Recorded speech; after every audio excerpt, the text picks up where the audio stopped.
Vas-y, tuez-les tous. Tuez-les tous.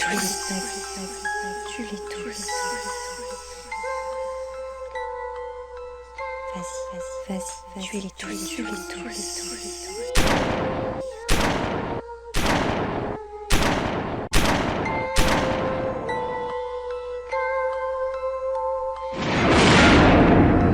J'ai jamais vu un truc pareil. Et vous pouvez nous dire dans quelles circonstances ils sont morts? Hier soir, 6 membres d'une même famille ont été découverts, dans leur lit, morts, tués par balle. Vous ne trouvez pas étrange que 6 membres d'une même famille, dormant à des étages différents, soient tués par balle sans qu'aucun d'entre eux n'ait eu le temps de se lever? La police a arrêté le fils, Ronald DeFeo Jr., 23 ans. L'accusé affirme avoir entendu des voix à l'intérieur de la maison lui demandant de tuer sa famille. Vous connaissez tous la maison d'Amityville. À 3h14 du matin, un massacre a eu lieu dans la maison. Ce terrible événement, sur fond d'alcool et de drogue et de haine, mais que s'est-il réellement passé dans la maison du diable? Je pense que pour moi, c'est la résultance de la haine entre le père et le fils. Jusqu'au jour où il y a eu un bain de sang. Mais une chose est sûre, c'est qu'il y a eu des meurtres dans cette maison. Mais avant de commencer nos explications sur Amityville, laissez-vous guider. Nous allons vous présenter Lorraine et Ed Warren. Merci, bon visionnage à vous.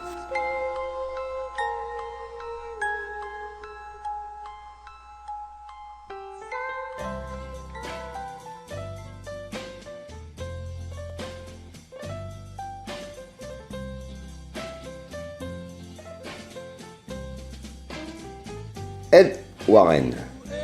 Ed Warren est né au sein d'une famille catholique le 7 septembre 1926 à Bridgeport dans le Connecticut. D'ailleurs, regardez bien sur votre droite, il me semble que c'est le bâtiment où il est né. Edward Warren, miné, vécut dans une maison hantée à l'âge de 5 ans jusqu'à ses 12 ans. Les phénomènes dont il fut témoin lui inspirent sa vocation.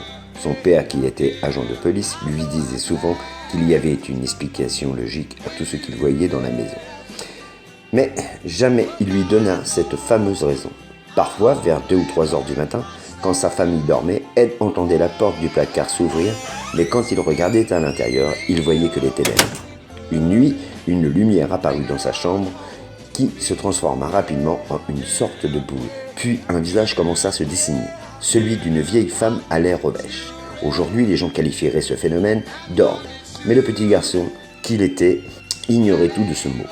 Comme le visage de la vieille femme sortait de sa chambre en flottant dans l'air, il entendit des bruits et des pas lourds de sa respiration, puis brusquement la température de la pièce devint glaciale. Lorraine Rita Moren était née le 31 janvier 1927. Elle avait grandi à Milford, dans une famille de 3 enfants, et elle avait des dons médiumniques. Elle avait commencé à percevoir des manifestations psychiques à l'âge de 9 ans, principalement des auras. Elle en avait naïvement parlé à l'une des sœurs de l'école privée catholique où elle se trouvait scolarisée. La fillette, qui pensait lui faire un compliment, avait déclaré à sa professeure de français que ses lumières étaient beaucoup plus brillantes que celles de la mère supérieure. Maintenant, vous savez où ils sont nés, dans quelle ville ils sont nés, quel âge ils ont. Je vais vous expliquer comment ils se sont rencontrés. Ed était âgé de 16 ans et il travaillait comme placeur au Colonial Movie Theatre, sur l'avenue Boston, à Cambridge. Désolée pour la photo d'archive, on n'a pas trouvé mieux. Le théâtre colonial ferma le 29 janvier 1955. Il sera vendu en août 1955 et deviendra un lieu de culte. Le Colonial Theatre, situé au 830 Boston Avenue, a ouvert ses portes le 29 janvier 1921. Il a fermé en 1952 et a été utilisé comme église à partir de 1955. Il a été utilisé pour le stockage. Quand il remarquait que Lorraine, une jeune fille qui venait tous les mercredis soirs au théâtre. Un soir, Lorraine assistait à un spectacle au Colonial Movie Theatre, en compagnie d'amis faisant partie d'un groupe de jeunesse chrétien, quand un raid aérien les obligea à sortir précipitamment de la salle. Ed proposa alors aux jeunes filles qui ne savaient pas où se réfugier de les amener au Ritz, un café où le sous-sol et les dessus de table étaient en marbre, ce qui en faisait un endroit relativement sûr au cas d'attaque aérienne. Lorraine regarda ses chaussures qui brillaient à la perfection. Puis elle remarqua le pli de son pantalon et songea que c'était un joli jeune homme. Ses amis commandèrent des Coca-Cola, mais Lorraine choisit une crème glacée et un soda. Et Ed commença à la taquiner, la traitant de gouffre financier. En arrivant devant la porte de la maison des Warren, Ed commença à monter les escaliers, et Lorraine, qui le regardait, eut soudain la vision d'un homme mûr. Le soir, elle écrivit dans son journal « Je viens juste de rencontrer Ed. Je vais passer le reste de ma vie avec lui. »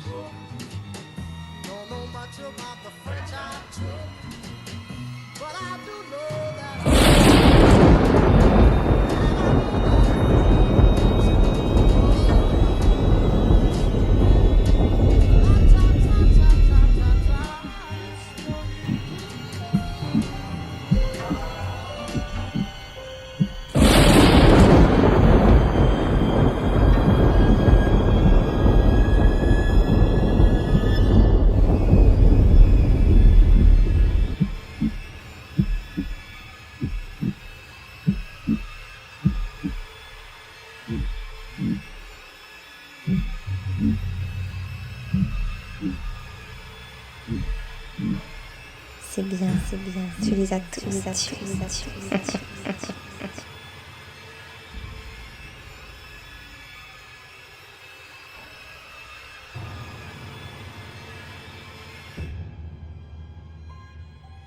La Maison du Diable. Construite en 1928 du style colonial, à 3 étages, elle est située au 112 Ocean Avenue, Amityville, à Long Island, un quartier aisé non loin de New York. Le mercredi 13 novembre 1974, vers 3h14, Ronald DeFeo Jr. finit d'écouter son film appelé Castle Keep, une émission violente. Il prend son fusil, Marlin, et assassine son père, sa mère et ses 2 frères et sœurs, pendant qu'ils dorment dans leur lit.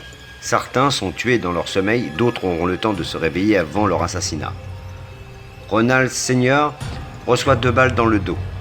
Une entre par le cou, elle traverse ses reins et sa colonne vertébrale. Le coroner indique que la victime a essayé de se déplacer vers le haut avant de mourir. Il a été vivant de quelques secondes à quelques minutes avant de succomber à ses blessures. Louise reçoit 2 balles, une entre par son poignet et ressort. La deuxième détruit son poumon, son diaphragme et sa cage thoracique. Et son foie. Mark et John reçoivent des tirs à bout portant. Les balles pénètrent le cœur, les poumons, le diaphragme et le foie de chaque victime. La moelle épinière de John est touchée sévèrement.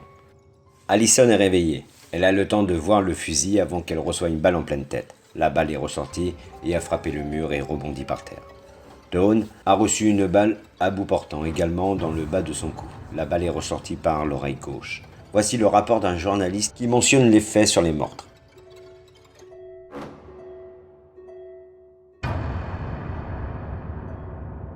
En raison du drame qui venait de s'y dérouler, la maison fut vendue pour presque rien, 80 000 $, à un jeune couple. La famille Lutz. Depuis leur mariage au mois de juillet 1975, George et Kathleen Lutz cherchaient une maison pour leur famille. Ils avaient dû en visiter une 50aine, quand un agent immobilier leur montra une magnifique propriété en leur disant « Je ne sais pas si je dois vous le dire maintenant ou après, mais c'est dans cette maison qu'ont eu lieu les meurtres des DeFeo. » George et Cathy, qui ne voyaient vraiment pas de quoi il en était question, se regardèrent sans rien dire et la femme commença à leur raconter la tragédie dont les journaux avaient abondamment parlé l'année précédente. Ils en discutèrent avec leurs enfants. L'histoire ne semblait pas les perturber. Ils décident alors de l'acheter, pensant pouvoir composer avec le passé de cette maison. Le 18 décembre, George et sa femme et ses enfants emménagèrent dans la grande demeure. Située près d'une rivière, elle disposait même d'un garage à bateau et d'une piscine. Ils pensaient avoir trouvé la maison de leurs rêves. Et pourtant, ils y restèrent que 28 jours. Le 14 janvier 1976, George et Cathy et leurs enfants abandonnèrent leur maison, laissant tous leurs biens derrière eux. Le lendemain, une entreprise de déménagement fit le déplacement jusqu'au 112 Ocean Avenue afin de récupérer toutes leurs affaires. Et si tout semblait normal dans la maison, George et Kathleen déclarèrent par la suite que quelque chose les avait suivis à New York.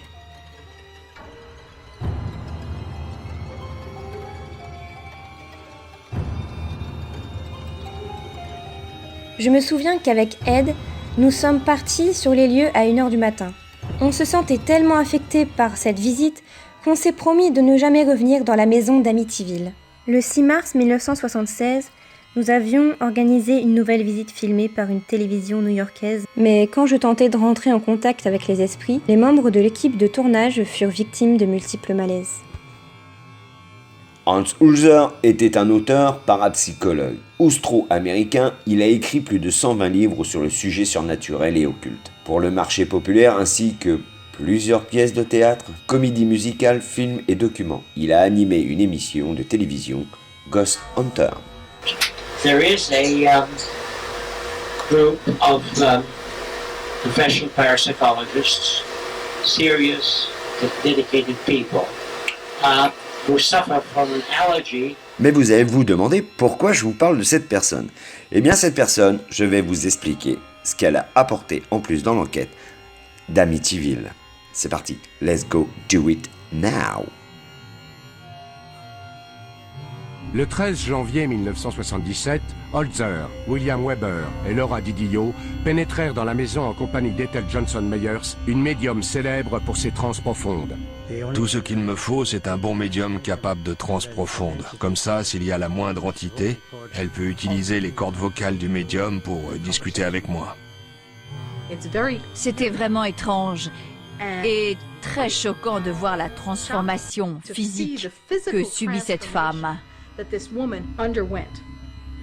Dès qu'elle est sortie de la voiture, avant même d'entrer dans la maison, elle a dit « Il y a un Indien là-dedans ».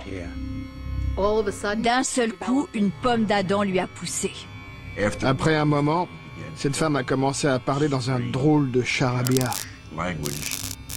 Sa voix s'est abaissée de plusieurs octaves. Et elle parlait avec un chef indien qui était enterré sur ce terrain.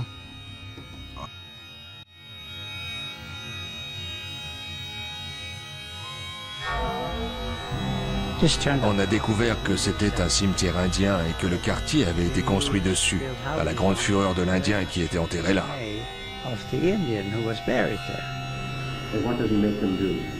Violence, death. My skull's cracked and my neck's stretched. What will the male do under those circumstances? Anything the Indian desires him to do. Si vous êtes comme moi, mais je me pose des questions. La première est pourquoi personne n'a entendu les 6 coups de fusil? Eh bien les raisons sont peut-être simples. C'est que ce soir-là, il y avait un orage qui aurait pu couvrir les bruits du fusil. Puisque le rapport de police dit que les 6 coups de feu de bruit du Marlin 336C auraient pu être entendus à 6 pâtés de maison. Une autre question, pourquoi les enfants ou les parents n'ont-ils rien entendu? Étaient-ils drogués? Mais a-t-il vraiment été possédé? Voilà la vraie question, car une personne possédée ne pense pas à cacher les preuves du crime. Car le rapport de police mentionne que les affaires ont été retrouvées dans un égout de la 96e rue à Brooklyn. Et peu de temps après, la police retrouve l'arme du crime. Ah, nous aurons tant de questions et si peu de réponses. L'affaire Delfeo est bien bizarre. Ce cimetière en dessous de la maison, ces agissements de Delfeo, il prend un fusil, tue tout le monde. Et lorsque Ed et Lorraine Warren arrivent dans la maison, ressentent ce mal intense qui était sous leur maison. Et la famille Lutz qui vit des choses extraordinaires dans la maison et part au bout de 28 jours.